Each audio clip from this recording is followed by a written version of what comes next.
¿Qué tal amigos? ¿Cómo están? Bienvenidos sean todos ustedes. Tenemos el gusto de estar platicando el día de hoy con uno de los personajes más importantes en la carrera deportiva de Sergio Pérez. Al inicio de su travesía en la Fórmula 1 estuvo en el equipo Sauber y justamente allí tuvo uno de los mejores preparadores físicos en la historia de la máxima categoría. Me estoy refiriendo simplemente al señor Josef Leberer, con quien voy a tener el gusto de estar platicando el día de hoy. Josef, how are you? Nice to see you again. Thank you very much, David. Same to you. Fantastic to see you. Many years ago already. Great.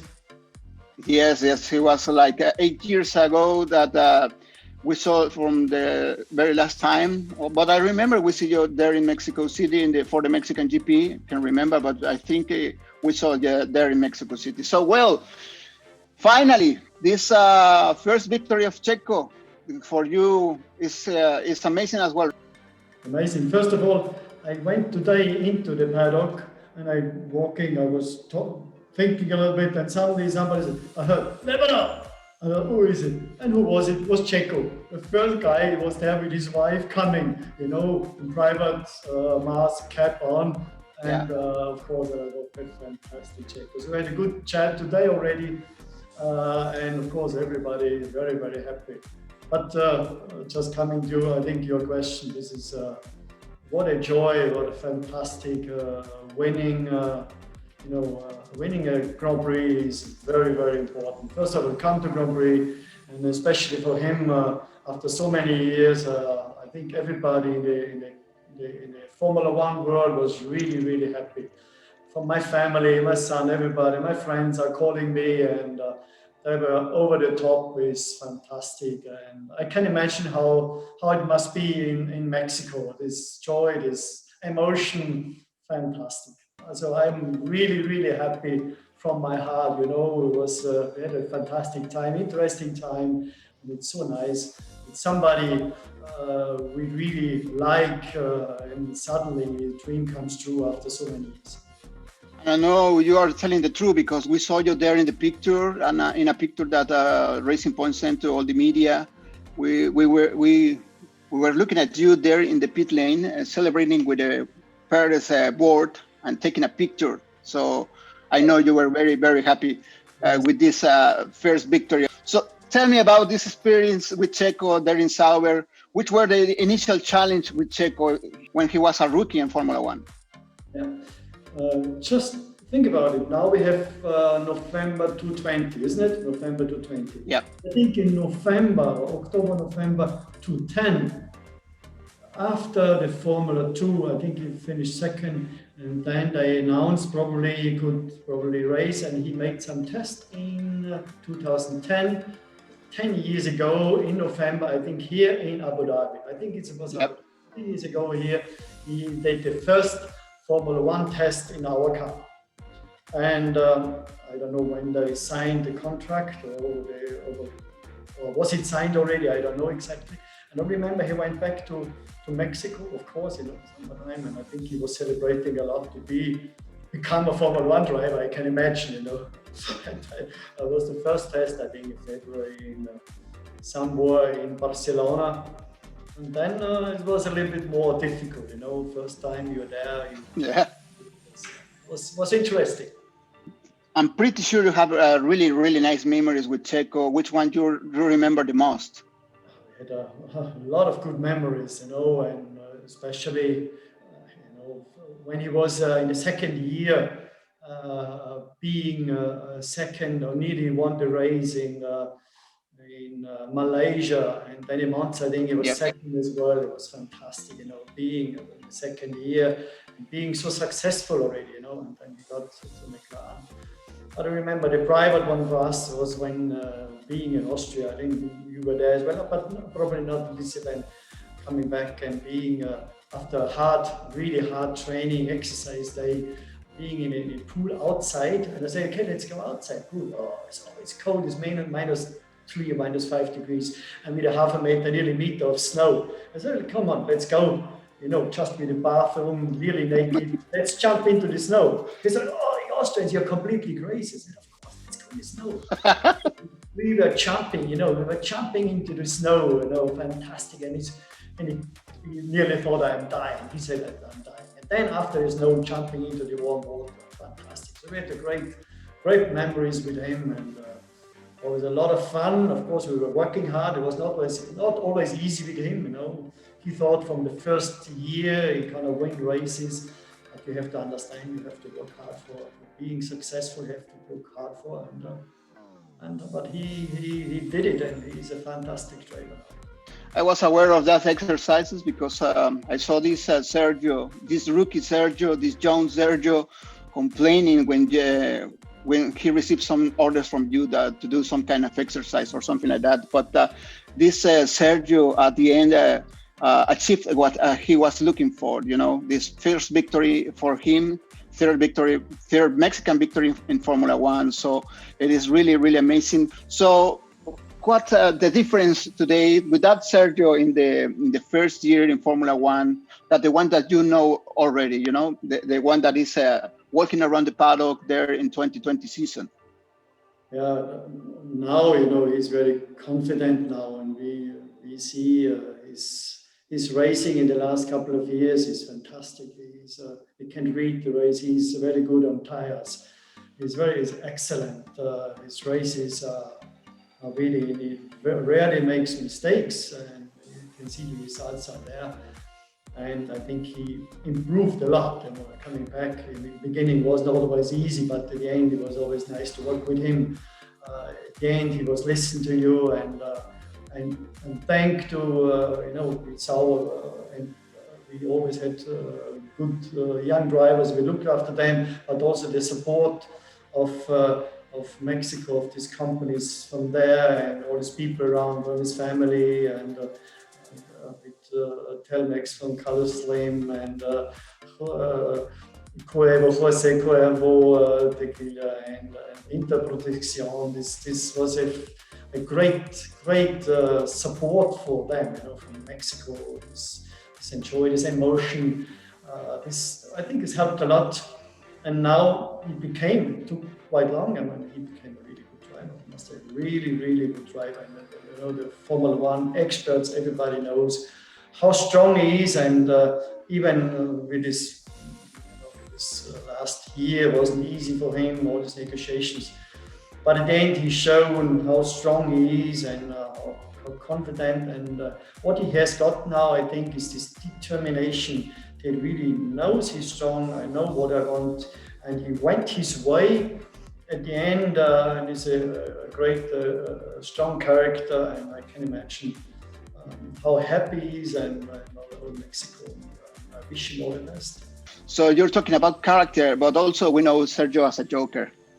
You know very well that this is a joker in Formula One paddock. So can you tell us one little joke that maybe you did on him, or maybe he did on you? As you know, I'm a very serious person. You know? It's always dangerous, because sometimes if I'm telling the stories, you know, and probably in 2-3 years you're not allowed to say this, and you got big problems with some issues. You never know. I think we had really, really, really good fun. Can you imagine? He's a good joker, and we Austrians sometimes we are not too serious either. No, we had a fantastic time. So there are so many things. It's difficult to say something, but I really enjoyed the time with him. At the end, you know, we are working very, very hard to get there where he is now. It's not just a race weekend job. It's a lot to do, a lot to progress, a lot to work with the media, with marketing, with the engineers to get all these data. They know it's a lot of work these days, and to be successful, it needs a lot of good work. But at the end, you have to have fun as well. And I think this is a great combination for him. He still keeps his humor as very, very important. And you know, this is a typical the Mexican culture is very warm. We have always been very, very welcome. It's a fantastic event being over there, and you could feel these people, and that's how he is as well. And that's why the people really like him. And he's a very important part in the Formula One. Josef, when Sergio worked with you during the his adventure on Sauber. Did you see on him a real Formula One winner in some time? Do you think that he will achieve this target? Yes, I think in the beginning, as you know, expectations are very high. It was not so easy. In the beginning, you thought, okay, everything is, you go in and I just drive. But then you saw that it's a completely different to Formula 3, Formula 2, and going there, expectations from the technical knowledge, requirements, the data, massive data thing from the engineers, and they know exactly what they want. And it was not so easy at the beginning. I remember the first test, you get a lot of comments from different engineers, and you have to do so many things at once, at the same time driving. And this was not so easy with the steering wheel with a lot of buttons and enormous things to do change in all the time. So then we had to work a week very hard. I took in Austria, we took a steering wheel and all these commands, and then we went through everything really hard, like a military, and working the heart rate up to 180 to 200, and then giving all these commands, working through this, and we had the watch, and then we were counting it. We went progressing again and again. So after this 1.5 weeks, he improved a lot. And then coming back to the first and to the second test, and everybody was really surprised. Oh my God, this guy really, what have you done with him? So we were simulating a lot, we were visualizing a lot, we were simulating a lot, all these procedures, what you have to do in the car. It was in his mind, you played everything to automatism, and this went very well. And this showed me that he has got the memories, who had to bring together the emotion, the racing. He had talent anyway, everybody knew he has talent, but you understand what it needs, the communication with the engineers, with the parts, with the people. This is very important as well. This is not only driving, this a lot of other things are important. So we saw already this guy understands is important, but he still was fresh, and then step by step he was improving a lot, and it was just a question of time. If he has the right car in 2, 3, 4 years, that he will be Formula One winner, definitely. You could see it already, and I think I had a lot of great drivers, and normally the characteristics is more or less the same. And now it took a little bit longer than everybody expected, but now he's where he should be. Actually, that was my next question. Do you think that this first victory took a long time to arrive? Well, yeah, but as you know, it depends on, first you need a team, then you need a competitive car. It's not like let's say 30 years ago, but this years it's very difficult if you don't have a competitive car, and with a lot of luck that you win regularly. You can win sometimes, but to be a regular race thing, you need a good car. But at the end, you have to show the performances race by race. And then hopefully once you will get the right car, you can win races, and of course the ultimate goal is to win championships. But we will see it. So this I cannot say. It's a question of we will see what the future brings. Josef, we know that you are working right now for Alfa Romeo Racing Formula One team, but you have a lot of experience working there in Formula One circus. You were working with beside one of the most important legends in the Formula One circus, Ayrton Senna Silva. How different is the physical training for the drivers? At the end, the drivers come going through championships, and then they come to Formula One, without stamina, endurance, physical preparation. Even now, there was very difficult at this time to be even more difficult, because the cars were more difficult to drive. Number 4s, and without the power steering, was physically more demanding at this time than now. But even now, without any good shape, you don't have a chance anyway. And most of it, all of them are really well prepared. But mainly now it's the psychology, it's the mental strength, how you deal with all this, the technology, the combination, the coordination with the engineers, with the whole group. So many people are behind the home team, any team, different departments, and then at the end, you are the guy. You are the man who has to drive this car, and it's a lot of pressure on these guys. More or less, it hasn't changed a lot. Of course, we use now far more different science, physical, or also the mental thing, like it is in the technique. It's completely different now, and it's even more difficult for the drivers. I would say they cannot make this big difference anymore, because if you don't have a really competitive car, it's very difficult to show your talent. Josef, well, thank you so much for your time. Something else you want to share with us? I don't know. It's probably it's always after I'm done the interview. I think, oh my God, there's so many things I should have said. It's I think, as you know, we are. So I am personally really delighted he did it, and I think you should really encourage him to work harder than he probably did 10 years ago, and see that it makes sense, and seeing that he's got a lot of people, a lot of support in Mexico and also here, and that he keeps staying like this person, and we wish him all the best, and we are really happy for him. And celebrate and enjoy it. And I'm happy that you saw this when I was there and showing the sign, and I was even filming it, and it was fantastic. See, I'm happy that you saw it. Okay, David. I'm also happy to see you again. Did you miss Mexican food?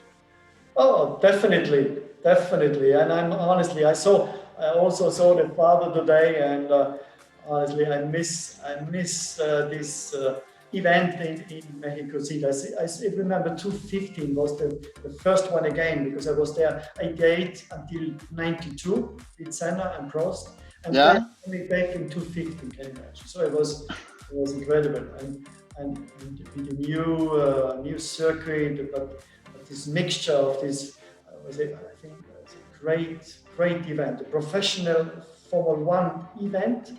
And then the typical Mexican culture, very welcome, warm, very authentic feeling. I must say it was fantastic. And then together with all these people we knew already, with the sponsors, they had a personal relationship we always had to them. I mentioned before already from Carlos Lehmann, all these people down there. It was amazing coming there, and the atmosphere in the stadium there, and the music and everything. I must say, fantastic. Well done to my friends there in Mexico, and I hope looking forward to coming there, seeing all these people, and great atmosphere and the great people of Mexico. Bye-bye. And Mexico is waiting for you, my dear Josef. Thank you so much for your time. All the best for you and for the Alfa Romeo Racing team. And we will see you next year, hopefully there in Mexico City or here in Austin, Texas. Muchas gracias, Josef. Muchas gracias.